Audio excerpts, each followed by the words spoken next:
1947 में भारत की आजादी के बाद, तो संविधान के तहत कोई भी अपनी देवी देवताओं का, किसी भी मजहब का व्यक्ति अपने देवी देवताओं का स्थान बना सकता। बाबर के नाम पर यदि देश में कोई भी स्थान बनाया जाए तो ये इस देश का दुर्भाग्य है। और निश्चित रूप से हम ये बात कह सकते हैं कि फिर से हिंदू 1992 दोहराने के लिए तैयार रहेगा।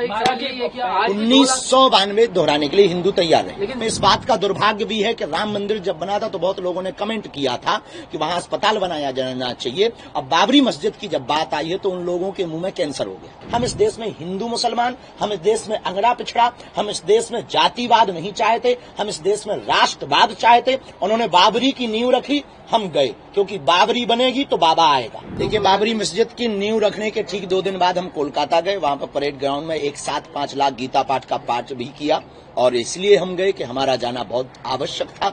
हम किसी भी धार्मिक परंपरा मानने वाले लोगों के खिलाफ नहीं हैं। उन्हें अपनी पूजा पाठ करने का पूर्ण स्वतंत्र अधिकार है। 1947 में भारत की आजादी के बाद, तो संविधान के तहत कोई भी अपनी देवी देवताओं का, किसी भी मजहब का व्यक्ति अपने देवी देवताओं का स्थान बना सकता। लेकिन विदेशी आक्रांता के नाम पर, बाबर के नाम पर यदि देश में कोई भी स्थान बनाया जाए तो ये इस देश का दुर्भाग्य है। और निश्चित रूप से हम ये बात कह सकते हैं कि फिर से हिंदू 1992 दोहराने के लिए तैयार रहेगा।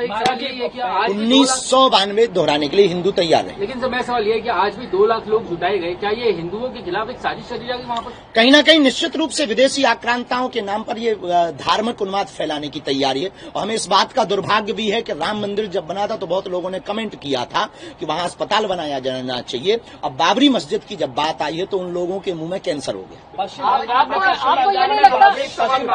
में बाबरी मस्जिद बनाने की बात की गई, उसके बाद आपने गीता पाठ करवाया और अब जो टीएमसी के विधायक है मदन मित्रा, उन्होंने ये कहा है कि भगवान श्री राम मुस्लिम थे।